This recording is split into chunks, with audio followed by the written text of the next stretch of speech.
That is a very difficult question because I think it keeps changing. All I can say, I'm a very hardworking person. I was told very early in life that I was meant to do something, first by my grandfather, then I got married very young. So with my father-in-law, he tried, tested, he said, you're meant to do something, so come to office and work hard. And then he taught me three things, which was consistency, clarity, and a lot of hard work. He was a great believer of Gita, and he said, "Apna karm karte jaiye, phal ki chinta mat kariye." So I think I've been taught very well by my mentors.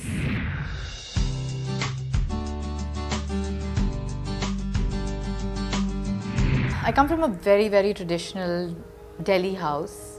I come from a big joint family. Nobody really knows this.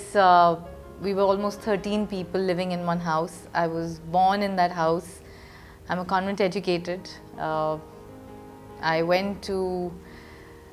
kind of deterred a little bit from my traditional, not values, but a little bit from the mindset of being a convent educated to going to another convent. So I told my parents very firmly that I will go to not a convent or a CJM or a JMC college. I would want to go to a college where I can actually meet more people and see what I can do with my future.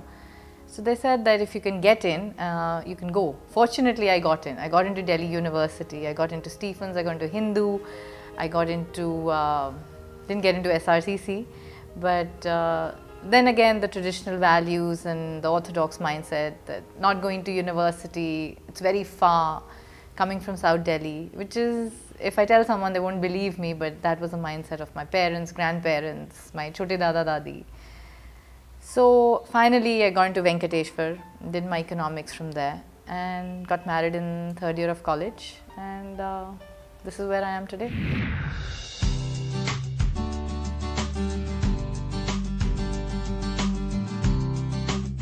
Very tough, very, very tough. I started from scratch. Everywhere, I've worked in 3 industries, from software to trading to biotechnology, and I'm a hardcore product development and marketing person. Every time there was a new industry given to me, I had to start from scratch. It wasn't an established industry. It wasn't something which was just, you know, here this is what your father or your grandfather or your father-in-law's built and given it to you. It was something which I had to create. And a lot of people kind of disregarded coming from where I'm coming. They thought, oh, she has everything, or she looks nice, or she probably doesn't have the brains to do it, or the passion to do it. But today, where I think I've had more difficulties than the ease, because if you get something on a platter, it's much easier to do. It's, you know, you don't have to really build something, you just take it forward. I'm not saying it's very easy, but it's still more stable. And then you don't have to go out there and face the world and say where they're trying to judge you, whether you can or can't do it. So I've always been judged, and God willingly, touch wood, my hard work has prevailed over all other evils.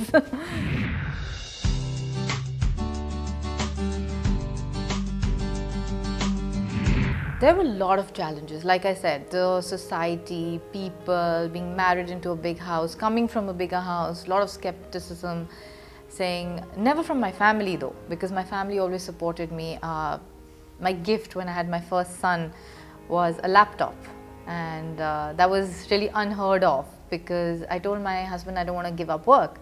So he said, I came home and I think I was ecstatic to see that I have a laptop and I can work from home. So I never really needed to give it up. My mother-in-law has been very, very supportive.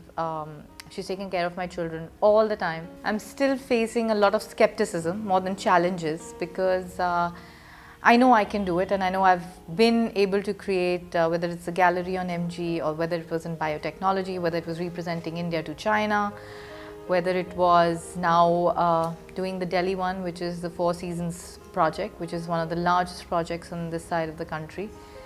We have an exclusive mandate on the retail, and now we're also doing the residences. So God has been kind. We have great people who we work with. I have great teams.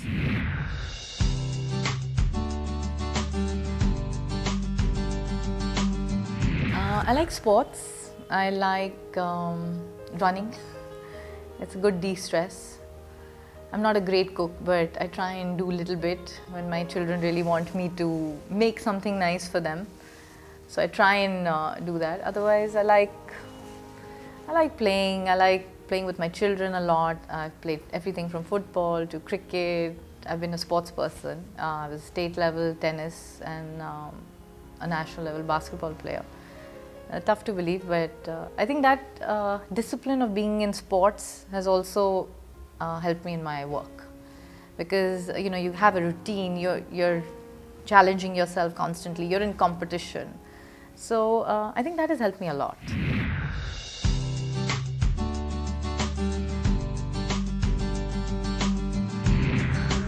I was not always very fit. I had put on a lot of weight, but like I said, I have to get back to work in 40 days. That was my mantra. Even after my babies, I have to be back in my clothes in 40 days. So I exercise every single day of my pregnancy. Now I don't exercise that much, but I still try to do 3 to 4 times a week. I've never really given up exercising. I run anything from 4 to 6 kilometers, and I think that's a good de-stress, good time on my own, and yeah, balanced food. But I'm a real junkie. I eat all sorts of junk, and I love my French fries. So yeah, but if you're consistent at working out, everything is about discipline. If you're disciplined, you can achieve anything, and you have to be at it. It's not an overnight thing that you exercise for 2 months. It has to be your lifestyle.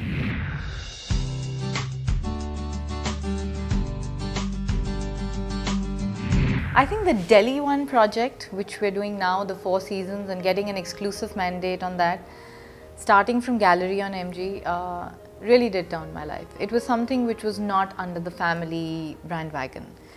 Like I said earlier, I started a lot of businesses. I was a part, not businesses, I would say I was given a lot of products to develop and market, but they were all a part of the family business. This was the first time I was actually out there in the world, and I was scared to attend conferences.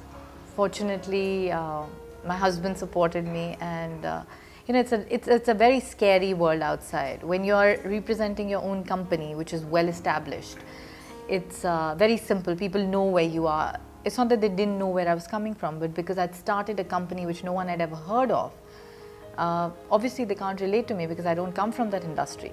So when I go and attend a retail conference, everyone just said that, this one's not going to last. Basically, that was the bottom line.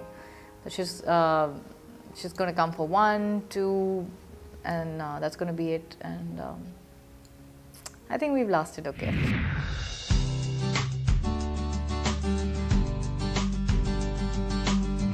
I don't take life as it comes. I know it's very cliched, and I know everybody would say that, but I don't. I try and create my life.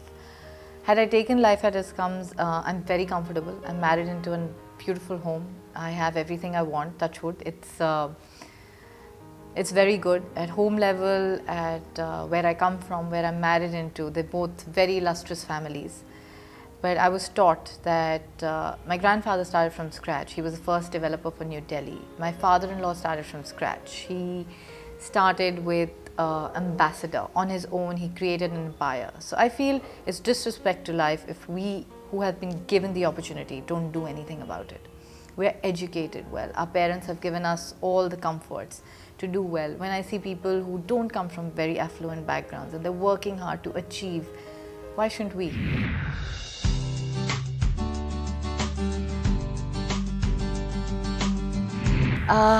I would say to all the Indians, all the young girls, aim, achieve, be consistent, don't get disappointed. The harder you're spent backwards, the more you'll achieve. So it's very important to be at it constantly. Don't be arrogant about your success. Don't be saddened about the disappointments you get. It's all a part of life.